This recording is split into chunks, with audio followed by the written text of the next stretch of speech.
سورۃ السجدہ۔ شروع اللہ کا نام لے کر جو بڑا مہربان نہایت رحم والا ہے۔ الف لام میم۔ اس میں کچھ شک نہیں کہ اس کتاب کا نازل کیا جانا تمام جہانوں کے پروردگار کی طرف سے ہے۔ کیا یہ لوگ یہ کہتے ہیں کہ پیغمبر نے اس کو از خود بنا لیا ہے؟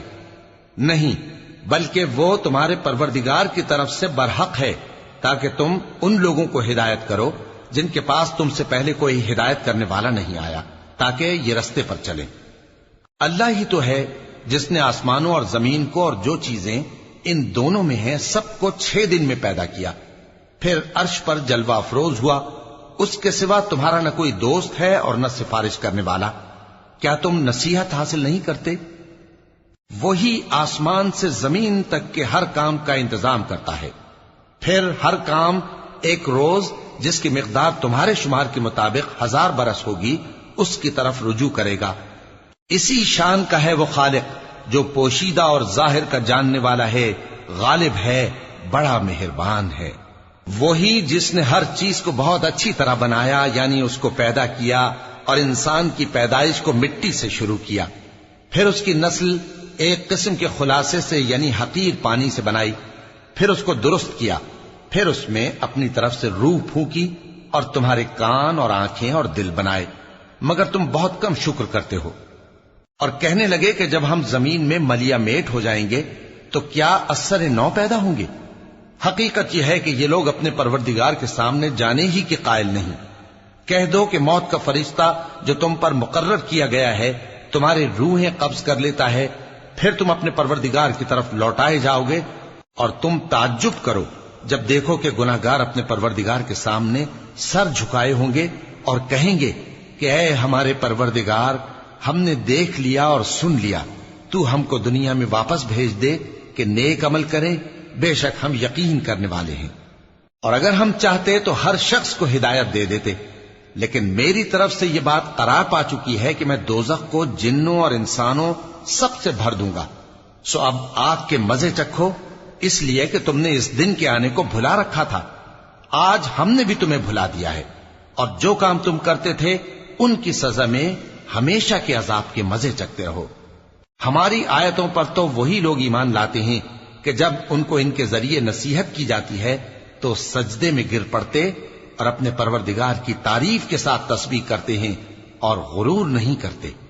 ان کے پہلو بچھونوں سے الگ رہتے ہیں، اس حال میں کہ وہ اپنے پروردگار کو خوف اور امید سے پکارتے اور جو کچھ ہم نے ان کو دیا ہے اس میں سے خرچ کرتے ہیں۔ سو کوئی شخص نہیں جانتا کہ ان کے لیے کیسی آنکھوں کی ٹھنڈک چھپا کر رکھی گئی ہے، یہ ان اعمال کا صلہ ہے جو وہ کرتے تھے۔ بھلا جو مومن ہو وہ اس شخص کی طرح ہو سکتا ہے جو نافرمان ہو؟ دونوں برابر نہیں ہو سکتے۔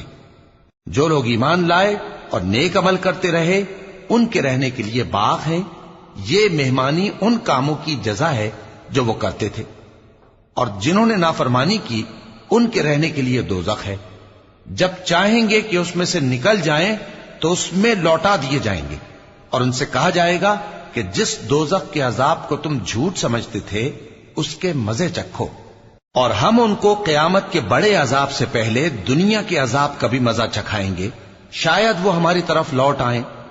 اور اس شخص سے بڑھ کر ظالم کون جس کو اس کے پروردگار کی آیتوں سے نصیحت کی جائے تو وہ ان سے منہ پھیر لے۔ ہم گناہگاروں سے ضرور بدلہ لینے والے ہیں۔ اور ہم نے موسیٰ کو کتاب دی تو تم ان سے ملاقات ہونے سے متعلق شک میں نہ ہونا، اور ہم نے اس کتاب کو بنی اسرائیل کے لیے ذریعہ ہدایت بنایا تھا، اور ان میں سے ہم نے پیشوا بنائے تھے جو ہمارے حکم سے ہدایت کیا کرتے تھے، جبکہ وہ صبر بھی کرتے تھے اور وہ ہماری آیتوں پر یقین رکھتے تھے۔ بلا شبہ تمہارا پروردگار ہی ان میں جن باتوں میں وہ اختلاف کرتے تھے قیامت کے روز فیصلہ کر دے گا۔ کیا ان کو اس امر سے ہدایت نہ ہوئی کہ ہم نے ان سے پہلے بہت سی امتوں کو جن کے رہنے کے مقامات میں یہ لوگ چلتے پھرتے ہیں ہلاک کر دیا؟ بے شک اس میں نشانیاں ہیں، تو یہ سنتے کیوں نہیں؟ کیا انہوں نے نہیں دیکھا کہ ہم بنجر زمین کی طرف پانی رواں کرتے ہیں، پھر اس سے کھیتی پیدا کرتے ہیں جس میں سے ان کے چوپائے بھی کھاتے ہیں اور یہ خود بھی کھاتے ہیں؟ تو یہ دیکھتے کیوں نہیں؟ اور کہتے ہیں اگر تم سچے ہو تو یہ فیصلہ کب ہوگا؟